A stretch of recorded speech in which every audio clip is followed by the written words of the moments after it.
Hello and welcome to Business Live. Coming up in this bulletin, Ghana Cedi ends 2025 as the fourth best performing currency in Africa.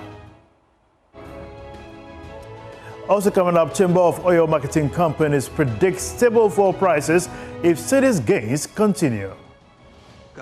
Scenarios you've seen in Venezuela and Russia, that tells you that if the cedi continues to be stable or at the point appreciate, we're going to have a direct relationship with that with the pump price.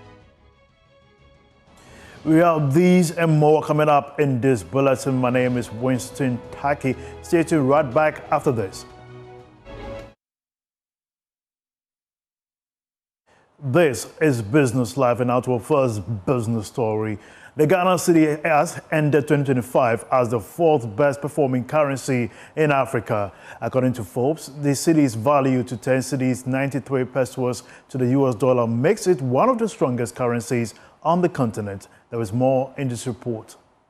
Tunisia dinar came first with a currency value of 2.90 per US dollar. It was followed by Libyan dinar and Morocco dirham in second and third respectively. In the fifth, sixth, seventh, and eighth were Botswana pula, Seychelles rupee, Eritrea nakfa, and Swaziland lilangeni. Rounding up the top 10 were South Africa rand and Namibia dollar. The World Bank stated that Ghana's currency was strengthened by its tight monetary and fiscal policies, increased export revenues, buoyed by higher prices of gold and cocoa, and improved market sentiment. Meanwhile, the cedi appreciated by a record 27.75% to one American greenback in the retail market in 2025. It traded at 12 cedis 30 pesos to the US dollar at the Forex Bureau. The Bank of Ghana, however, quoted the cedi at 10 cedis 45 pesos to the dollar. The International Monetary Fund, in its recent staff report, said the Bank of Ghana is actively managing the foreign exchange market while increasing its footprint. It added that the domestic gold purchasing program has been the key source of these inflows, which also included cocoa inflows and repatriation requirement on extractive sector export proceeds. Joining me on Zoom is Senior Finance Lecturer at the University of Ghana Business School, Dr. Benjamin Amoah. Thank you for joining us here on Business Live, Doc. And what fundamentally do you believe drove the city's strong performance in 2025, be it policy, discipline, or possibly external factors that we may consider, basically? Thank you. The factors can be attributed to a combination of both internal and external success is what has contributed to the strong performance of the cedi. Why am I saying this? I'm saying this because internally we have seen a lot of fiscal discipline from the managers of the economy.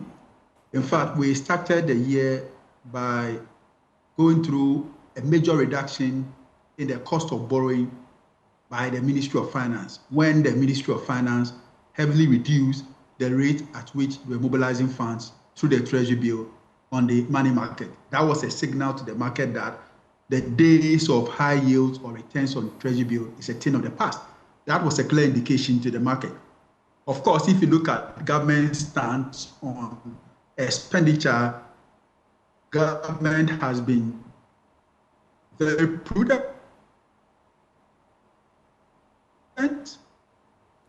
flamboyant spending that we normally see. Government has moved away and government have committed to a tight budget in the year 2025. Externally, we can also talk about gold prices that has favored us. We can talk about oil prices that has relatively been stable and not too expensive on the market. And one can also leave out cocoa. You can also talk about remittances that has favored us in terms of inflows. And of course, Bank of Ghana's commitment to make sure that the domestic market, especially the dollar freely available on the market, is heavily reduced. So clearly, it's a mixture of both internal and external forces that has contributed to what we are seeing. One expect that going forward, policymakers will still be committed to make sure that we see a strong cedi in the year 2026. Great, Doc. Now, how sustainable is the city's appreciation beyond 2025, especially as global financial conditions tightens?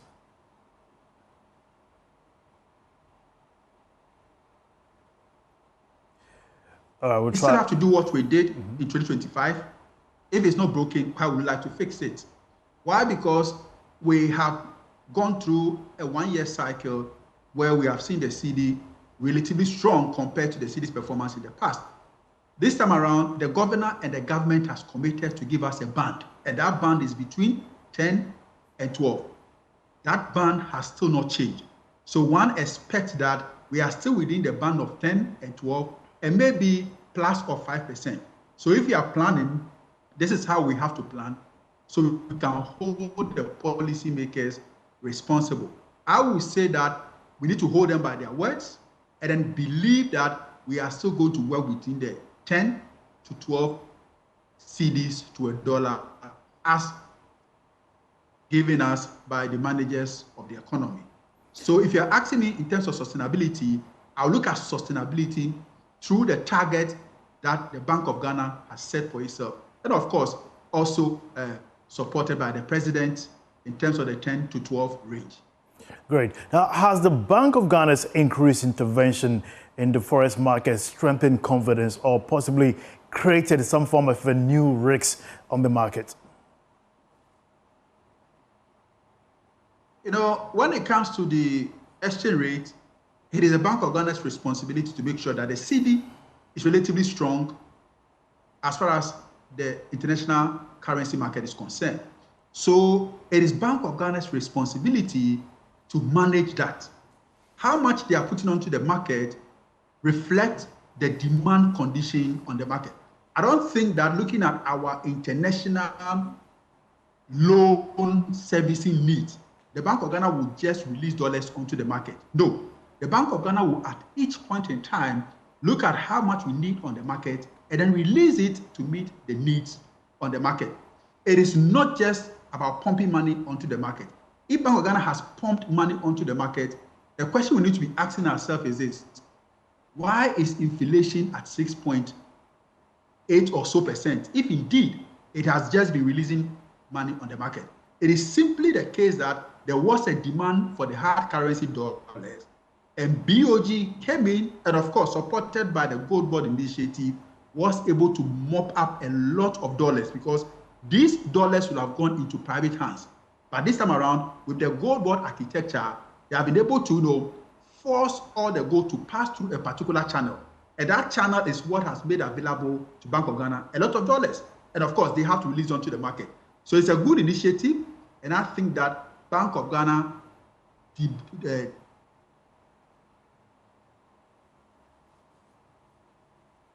All right, Doc, finally, before we go, should businesses and consumers expect exchange rate stability in 2026 or prepare for renewed volatility from where you sit from?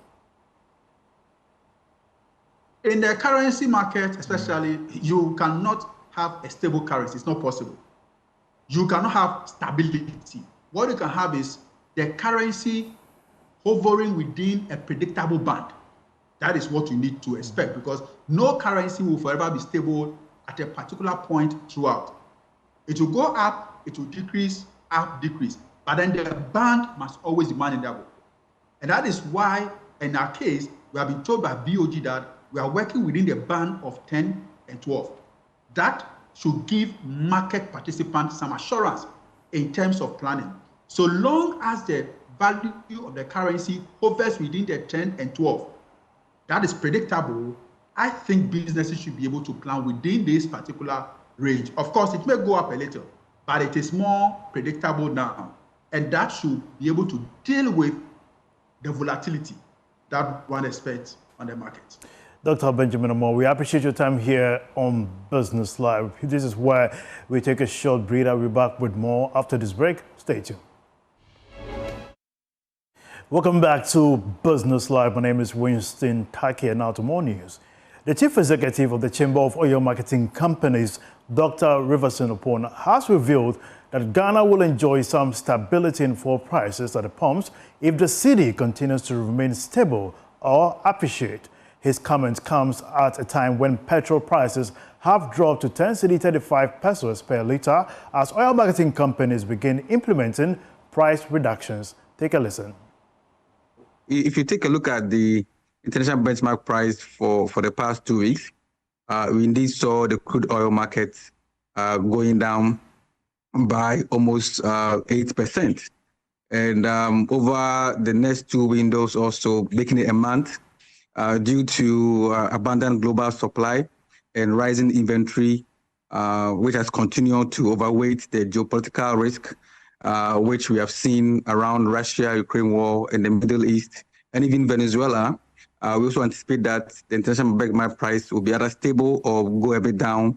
And so if the cedi is able to appreciate or even stabilize, we believe that for the next 1 or 2 months, we're going to enjoy a very stable pump prices in Ghana. Looking at the international trends of the supply, because if you take a look at even the Platts prices, we've seen that the international refined products markets are also dropping, with petrol falling by 9% and diesel dropping by 8%. LPG likewise also dropped by 4%. So with these trends, which we see either plateauing at a point or even going down due to, like I said, the stabilized nature of the consistent geopolitical scenarios you've seen in Venezuela and Russia, that tells you that if the cedi continues to be stable or at the point appreciate, we're going to have a direct relationship with that with the pump price. The chief executive of Star Oil Ghana, Philip Tieku, has maintained that the company's rise to become the #1 oil marketing company in the country was not solely driven by offering low prices to consumers. He explained on PM Express Business Edition that Star Oil's success is a result of combination of strategic factors. I joined Star Oil in 2014. So I had 6 years of experience working as a finance director for Star Oil.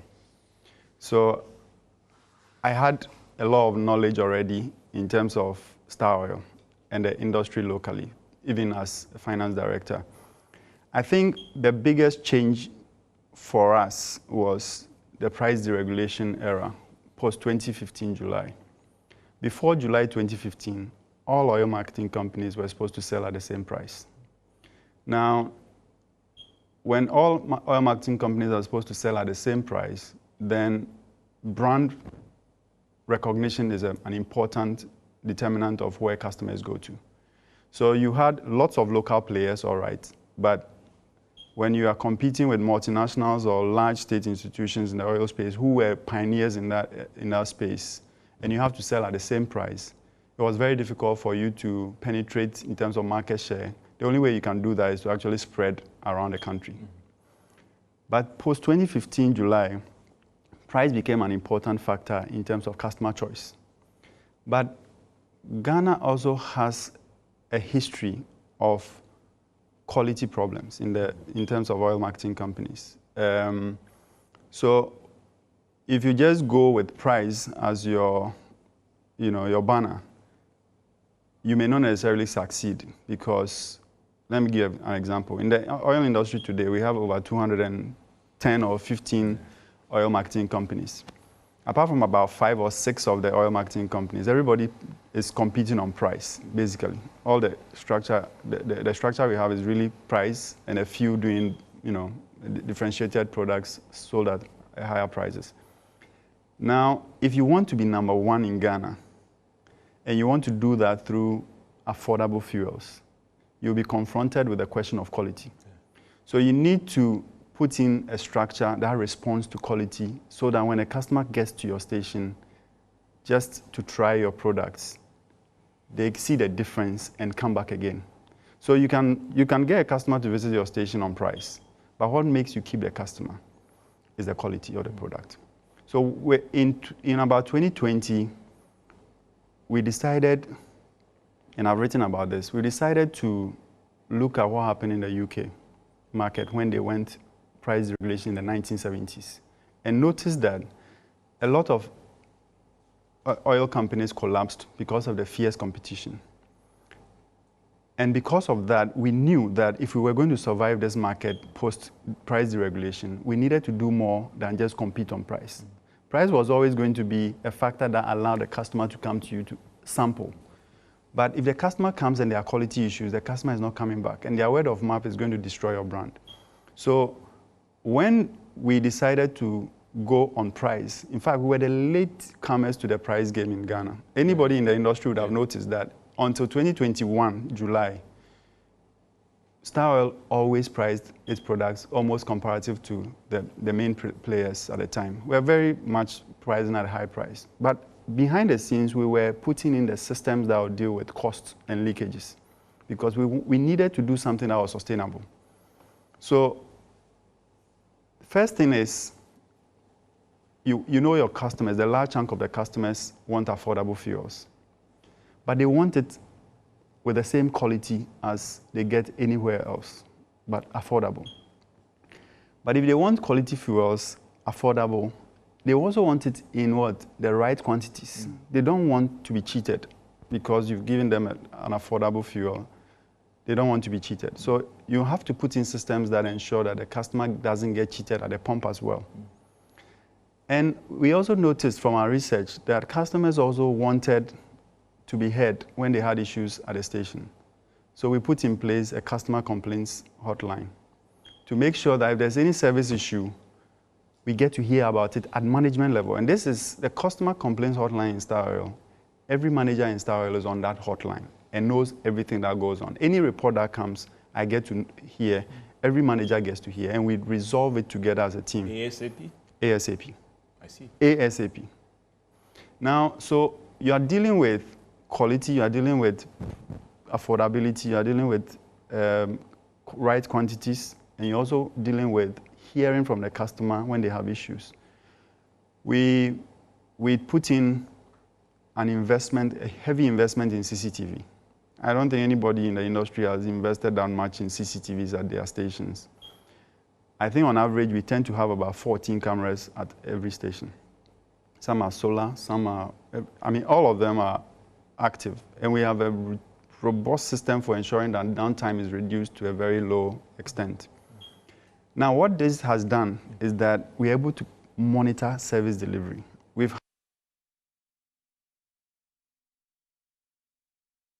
Now, away from that, the Ghana Revenue Authority is appealing to businesses to ensure that consumers benefit from the measures undertaken to reduce value-added tax to 20%.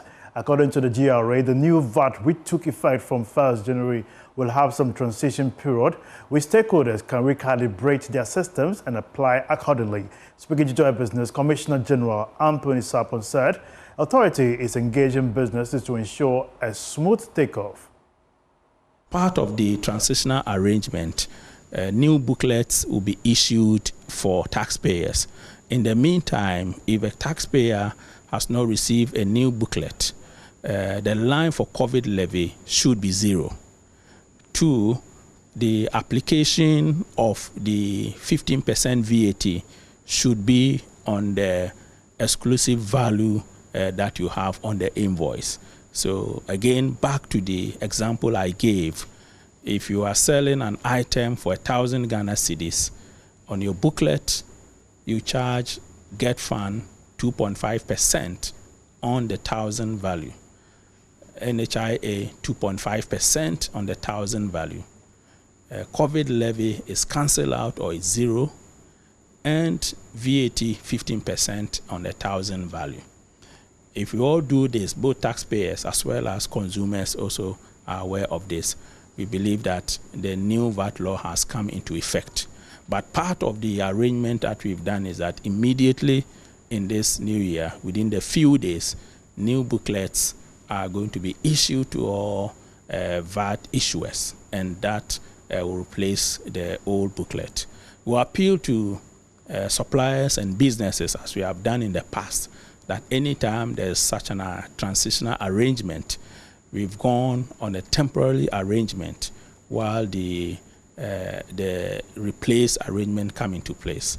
We would like to appeal to all taxpayers to ensure that in application of the new law, they apply both the spirit and substance of the new law so that consumers can actually benefit from the revision of rates, abolition of COVID levy, and the abolition of the decoupling that the president, under his vision, has assented into law, so Ghanaians can actually benefit from the reduction in the VAT rate of 21.1% into 20% in total. Ghana is rising again. Those are the words of President John Mahama as he projects a strong rebound for the economy in 2026. Delivering his New Year message to Ghanaians last night, the president said his administration's first 12 months were dedicated to stabilizing the fundamentals and clearing obstacles that have long undermined growth. Renewal we made was not mere rhetoric. It was a covenant, and we have begun to deliver on that covenant. 1 year ago, we inherited a nation in distress, an economy on its knees, unemployment crushing our youth, infrastructure crumbling, public trust eroded, and hope dimming in the eyes of our people. We're told that the recovery would take a generation, but I knew something our critics did not know. I knew the resilient spirit of the Ghanaian people. At the dawn of the new year, I stand before you to say our beloved nation Ghana is rising again. We've accomplished a lot together in the past 12 months through prudent management and difficult but necessary reforms. We've reduced inflation from the distressing levels above 23% by the end of 2024 and are hopeful to end 2025 with inflation at single digits of just above 5%. We have achieved relative currency stability and on track to be ranked among the best performing currencies in the world for 2025. We're accelerating economic growth and creating more opportunities for our young people. We've restored business confidence and have seen a significant increase in both domestic and foreign direct investment. We've restored Ghana's credibility with our international partners, successfully completed the renegotiation of our debt obligations on terms that protect our sovereignty while at the same time ensuring sustainability. We're beginning the process of exiting the IMF program with dignity, not as supplicants, but as partners. Our young people are Ghana's greatest assets. We're beginning to see significant growth in sectoral performance. Construction, manufacturing, agriculture, and services are showing very strong growth. That'll be all for business here on Business Live. My name is Winston Taki. Thanks for watching. Enjoy the rest of our programs. Bye-bye.